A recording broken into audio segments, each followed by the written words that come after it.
Assalamualaikum warahmatullahi wabarakatuh. Selamat datang di mata kuliah Akuntansi Keberlanjutan bersama saya, Amri Firmansyah.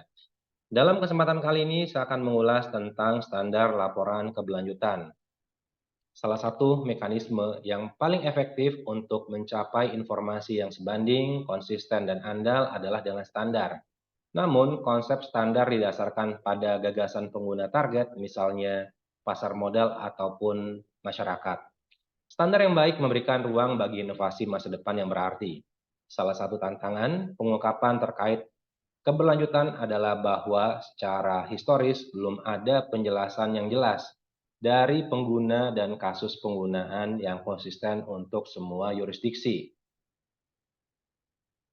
Di Indonesia dan secara internasional terdapat beberapa badan ataupun lembaga penyusun standar laporan keberlanjutan. Namun, di level internasional masih belum terdapatnya adanya harmonisasi bagaimana laporan keberlanjutan menggunakan suatu standar tertentu. Nah, terdapat adanya lembaga-lembaga ya yang menyusun standar laporan keberlanjutan diantaranya adalah Global Reporting Initiative, kemudian Sustainability Accounting Standard Board, kemudian ISO 26000 dan OJK melalui peraturannya nomor 51 di tahun 2017. Nah, ini untuk organisasi penyusun standar laporan keberlanjutan ya. Ini yang pertama adalah JRI. Ini merupakan organisasi internasional independen yang mengembangkan sustainability report standar yang akan membantu dalam mengkomunikasikan dampak yang timbul oleh proses bisnis perusahaan. Kemudian juga ada IIRC ataupun International Integrated Reporting Council.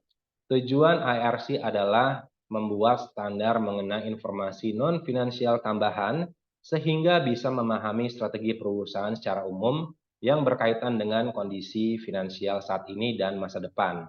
Kemudian SASB ya, ini merupakan sebuah organisasi independen berbasis di Amerika Serikat. SASB memberikan standar berbasis industri yang lengkap. Standar ini didasarkan pada pengakuan dan pengungkapan dampak lingkungan, sosial, dan tata kelola perusahaan. Kemudian kalau kita lihat ya standar yang dikeluarkan oleh JRI tentang Sustainability Report Standards ya, ini standar yang dikeluarkan oleh JRI merupakan standar pelopor dan paling banyak digunakan. Kemudian dilakukan pendekatan pada berbagai stakeholder, mulai dari bisnis, investor, pembuat kebijakan, masyarakat sipil, organisasi buruh, dan pakar untuk mempromosikan penggunaan JRI. Nah, JRI merupakan sistem modular yang terdiri dari 3 standar. Yang pertama, JRI Universal Standards, kemudian JRI Sector Standards, dan JRI Topic Standard. JRI Universal Standards merupakan standar yang dapat diaplikasikan pada seluruh organisasi. Terdiri dari JRI 1 ya, Foundation ini tahun 2021 ya terbitnya, kemudian JRI 2 General Disclosure 2021 dan JRI 3 tentang Material Topics. Di JRI sektor standar ya berfokus pada peningkatan kualitas, kelengkapan, dan konsistensi pada pelaporan yang dibuat oleh organisasi. Di JRI topik standar berisi informasi terkait dengan topik, misalnya terkait dengan standar pengelolaan limbah, kesehatan dan keselamatan kerja, serta pajak. Setiap perusahaan akan memilih standar topik yang sesuai untuk digunakan dalam pelaporannya. Kemudian untuk Stability Report Standards yang dikeluarkan oleh SASB ya, ini SASB Standards menghubungkan bisnis dan investor tentang dampak keuangan dari keberlanjutan. Standar SASB memungkinkan bisnis di seluruh dunia untuk mengidentifikasi, mengelola, dan mengomunikasikan informasi keberlanjutan yang material secara finansial kepada investor. Standar SASB bersifat spesifik industri tertentu dan dirancang untuk menjadi keputusan yang hemat biaya bagi perusahaan. SASB dikembangkan menggunakan proses yang berbasis bukti dan informasi pasar. SASB tersedia untuk 77 jenis industri, mengidentifikasikan subset dari masalah lingkungan sosial dan tata kelola atau ESG yang paling relevan dengan kinerja keuangan di setiap industri. Standar SASB dipertahankan di bawah naungan Value Reporting Foundation bersama dengan Integrated Thinking Principles dan The Integrated Reporting Frameworks. Standar SASB dapat digunakan sendiri atau dalam kombinasi tergantung pada kebutuhan bisnis. Selanjutnya untuk POJK 51 tahun 2017 ini mewajibkan lembaga jasa keuangan, emiten dan perusahaan publik untuk menerapkan keuangan berkelanjutan dalam usahanya. Pelaksanaannya dimulai pada 1 Januari 2019 untuk LJK Bank Umum, kemudian diikuti oleh sektor lain pada tahun-tahun selanjutnya 2022, 2025 dan seterusnya.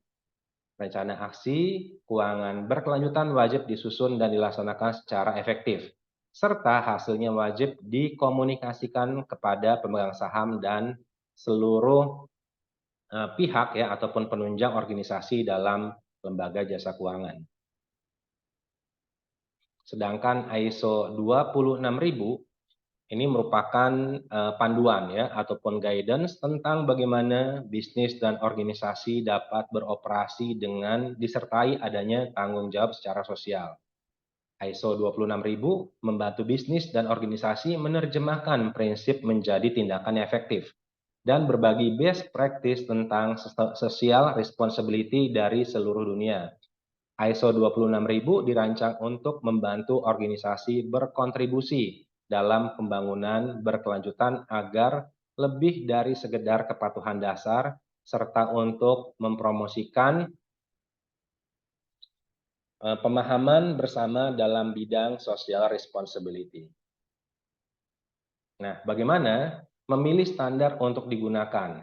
Jika sustainability reporting diwajibkan oleh peraturan pemerintah, periksa dahulu kerangka kerja mana yang diterima oleh peraturan tersebut dan atau apakah pemerintah memiliki format penyampaian tertentu sendiri. Jika perusahaan termasuk dalam salah satu segmen industri, ini memungkinkan bahwa satu framework tertentu lebih favorable untuk pengungkapan dibandingkan yang lainnya. Lihat tujuannya, standar tersebut digunakan untuk pengungkapan apa? Misalnya protokol gas rumah kaca untuk emisi gas rumah kaca. Demikian saya sampaikan, mudah-mudahan bermanfaat. Terima kasih atas perhatian teman-teman semua. Assalamualaikum warahmatullahi wabarakatuh.